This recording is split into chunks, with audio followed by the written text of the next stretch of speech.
Hello student, today question is 2.11 NCERT chapter electrostatic and potential and capacitance. Here a 600 picofarad capacitor is charged by 200 volt supply. It is then disconnected from the supply and is connected to another uncharged capacitor 600 picofarad capacitor. How much electrostatic energy is lost in this process? तो इस process में कितनी energy lost हो गई है ये हमें निकालना है। तो देखिए, इसको पहले जानने के लिए, क्वेश्चन के लिए आपको पहले एक ये कैपेसिटर है और दूसरा ये है। मान लीजिए ये A है और ये B है। इस पे इनिशियली चार्ज मान लीजिए आप Q1 है, इसका पोटेंशियल B1 है और इसका कैपेसिटेंस C1 है। ऐसे ही इसका चार्ज Q2 मान लीजिए, इसका C2 मान लीजिए, इसका B2 मान लीजिए। पहले ही कनेक्ट नहीं है, बाद में आपने इनको एक कनेक्टिंग वायर से ज्वाइन कर दिया है। तो जब ज्वाइन करते हैं तो एनर्जी मान लीजिए B1 क्या है, ज़्यादा है B2 से।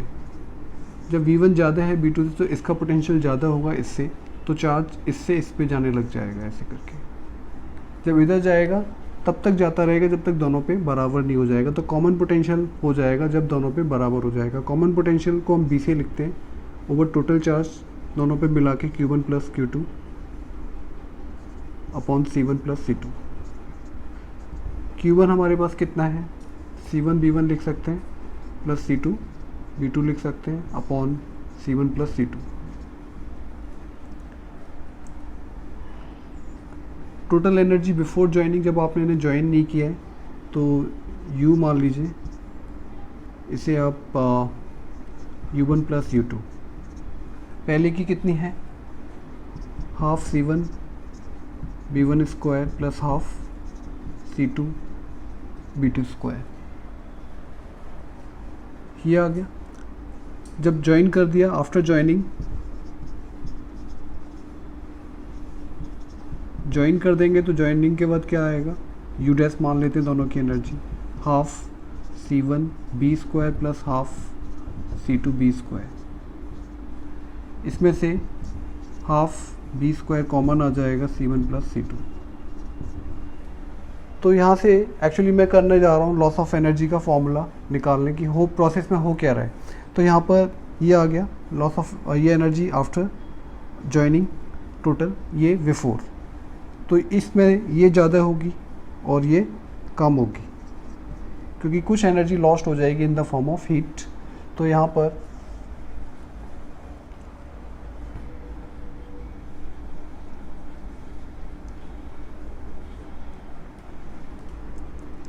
पर लॉस जो आएगा, लॉस ऑफ एनर्जी कैसे आएगा, U minus U dash. U कितना है, U कितना है हमारे पास, half C1 B1 square plus half C2 B2 square minus half B square C1 plus C2। अब देखिए मैं यहाँ पे B की वैल्यू डालता हूँ तो ये हो जाएगा half C1 B1 square plus half C2 B2 square minus half C1 plus C2।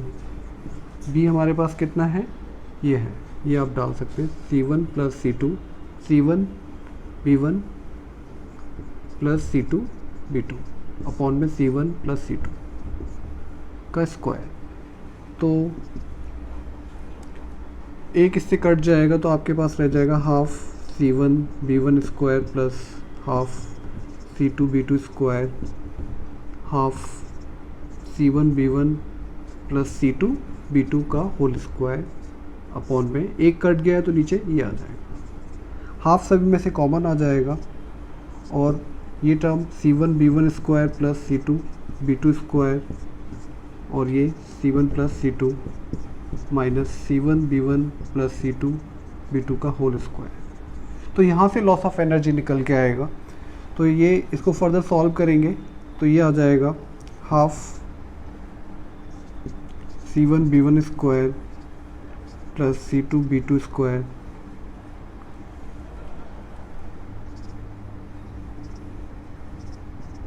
Plus 2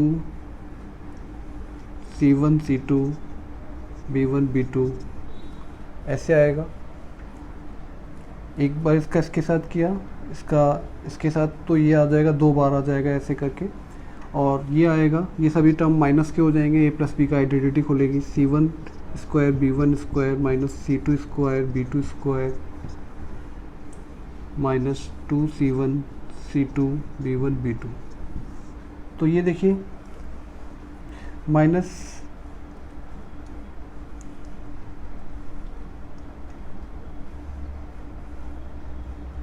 अब देखिए ये वाला टर्म इससे कट जाएगा, ये इससे कट जाएगा, तो आपके पास क्या बचेगा, इसमें कितना है हमारे पास, C1 ये आ गया था, इसका इसके साथ आ गया था, इसका इसके साथ C1 C2,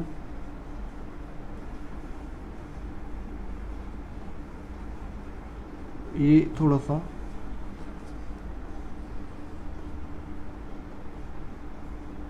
इसका इसके साथ किया, ये आ गया, इसका इसके साथ किया, ये आ गया, इसका इसके साथ करेंगे तो ये आएगा C1 square C1 C2 C1 C2 C1 C2 B2 square plus C1 C2 B1 square. तो ये इससे कट जाएगा।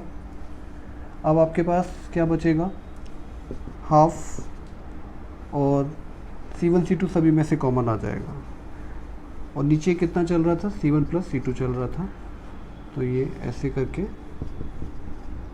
तो यहाँ पर ये C1 C2 अपॉन में C1 प्लस C2, और ये बांध के हो जाएगा B1 माइनस B2 का होल स्क्वायर। तो यहाँ पे हमें ये वैल्यू डालनी है, देखो, क्योंकि पहले इस क्वेश्चन के अंदर क्या था, ये चार्ज था और ये दूसरा वाला अनचार्ज था, और फिर बाद में आपने इसको कनेक्ट किया होगा तो ये चार्ज इससे इस पे गया होगा। तो C1 आपको कितना गिवन है, 600 पिकोफैरेड, ऐसे ही C2 भी आपको 600 पिकोफैरेड। तो हमें क्या निकालना है, लॉस ऑफ एनर्जी, तो इस फॉर्मूले में वैल्यू डाल दीजिए। और B2 क्या है, अनचार्ज है, तो इसका B2 आप 0 ले लेंगे, तो वैल्यू डाल दीजिए फ्रॉम इक्वेशन A। यहाँ पे डालता हूँ half C1 C2 C1 plus C2, और ये है B1 माइनस B2 का होल स्क्वायर। अब हाफ C1 कितना है, 600 इंटू 600, पिको में 10 की पावर माइनस 24 हो जाएगी, और ये हो जाएगी 1200 10 की पावर माइनस 12, और 200 जब डालेंगे V2 तो उसका स्क्वायर हो जाएगा 4000। सॉल्व करेंगे, 1 2 1 2, ये हो जाएगा 1/2, 12 इंटू ये हो गया 600 इंटू 6 इंटू 10 की पावर, 4 0 कट जाएंगे, माइनस 20, ये 4 अपॉन में 12 इंटू 10 की पावर माइनस 12, और ये आ जाएगा, इसको ये 2 टाइम कट करेगा, तो ये आ जाएगा 600 10 की power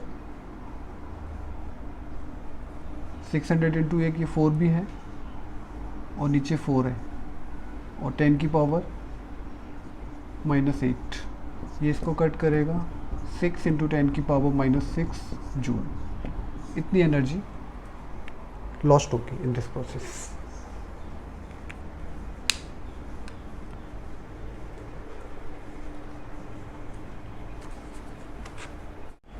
hello student, question number 2.12।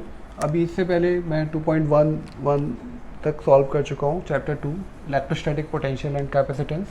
In this question a charge of 8 milli coulomb is located at the origin. यहाँ पे एक चार्ज रखा हुआ है जो कितने कूलाम का है, 8 मिली कूलाम।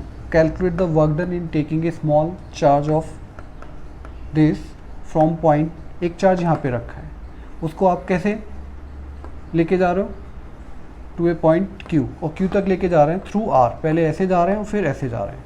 तो we have to find out work done in taking a small charge this from this point to this. तो देखिए हमें क्या क्या गिवन है, ओरिजिन पे एक चार्ज Q1 मान लीजिए, कितना गिवन है हमें, 8 × 10⁻³ कूलम। और जो चार्ज चल के जा रहा है उसका मैग्नीट्यूड हमें पता है Q2, हाउ मच, -2 × 10⁻⁹ कूलम। अब देखिए हमें वर्क डन निकालना है। वर्क डन किस पे डिपेंड करता है, इनिशियल एंड फाइनल पोजीशन पे डिपेंड करता है। तो जो वर्क डन आएगा W इक्वल्स टू क्या आएगा,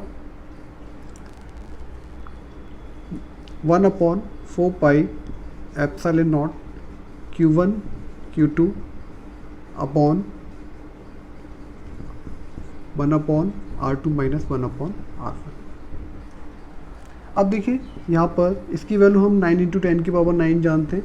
Q1 is how much, 8 × 10⁻³ and Q2 is 2 × 10⁻⁹।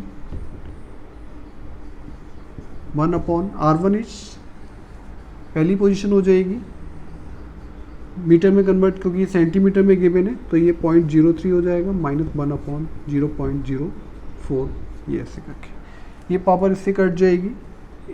9 8 72, 72 × 2 144 हो जाएगा, 144 × 10⁻³ अब यहाँ से मैं माइनस बाहर ले रहा हूँ तो ये हो जाएगा ऐसे करके 100/4 - 100/3। 100 बाहर ले लेता हूँ, 144 10⁻³ माइनस बाहर 100 बाहर ले लेंगे तो ये बचेगा 1/4 - 1/3। माइनस बाहर था 144 × 10⁻⁻1 रह जाएगी और ये यहाँ पे 12 एलसीएम आ जाएगा। तो फाइनल ये था ना 0.04, तो पहले ही सही था 0.04 और ये 0.03, तो ये आ जाएगा आपका, साइन आपने बाहर ले लिया है तो ये हो जाएगा आपका 3 और ये यहाँ पर 4 हो जाएगा और ये 3 और ये 4। तो यहाँ पर ये एलसीएम लेंगे तो आपका 4 - 3 1 हो जाएगा, तो 4 - 3 तो ये आ जाएगा आपका, ये 12 से 12 टाइम कट जाएगा तो ये आपका 1.2 × 10⁻1.2 ही आएगा जूल। अब देखिए नेक्स्ट क्वेश्चन में हमसे क्या पूछा है, एक क्यूब ऑफ साइड, एक क्यूब गिवन है जिसके प्रत्येक कॉर्नर पे क्या रखा है, प्रत्येक कॉर्नर पे चार्ज क्यू रखा हुआ है। तो we have to find out, determine the potential at the end electric field due to the discharge array at the centre of the cube. तो सेंटर ऑफ द क्यूब जो होगा कहीं यहाँ पर होगा, तो प्रत्येक साइड हमें कितनी दी हुई है, बी दी हुई है। तो हम इसकी ये डायगोनल निकाल सकते हैं, स्क्वायर का डायगोनल निकाल सकते हैं। वो कैसे आएगा, पाइथागोरस से बी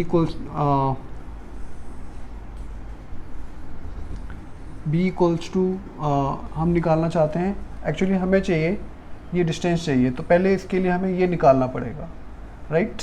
तो पाइथागोरस से ये b है, ये b है, तो b² + b² equals to b' square बोल दीजिए। मान लीजिए ये डिस्टेंस b' है तो ये हो जाएगा 2b² इक्वल्स टू b'²।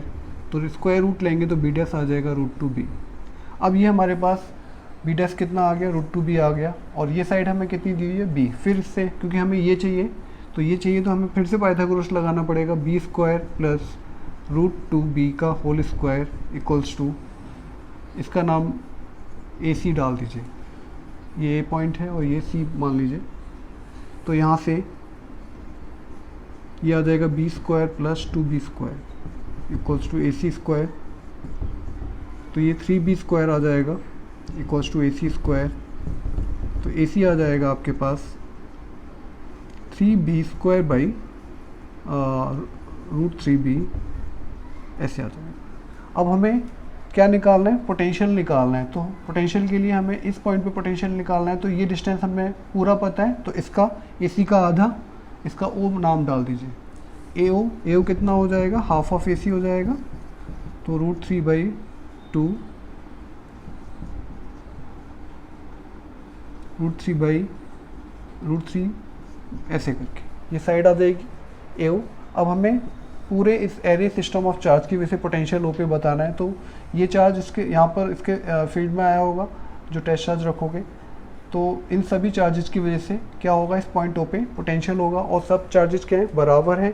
तो कितने चार्जेस हैं, 1 2 3 4, total 8 charges eight the vertices of this cube. तो टोटल पोटेंशियल क्या हो जाएगा, 8 times of 1/4 pi epsilon not. Charge कितना है प्रत्येक क्यूब, डिस्टेंस कितना है अभी हमने निकाला, √3b/2। 2 ऊपर चला जाएगा तो ये आ जाएगा 8 × 9 × 10⁹ × 2 q/√3b।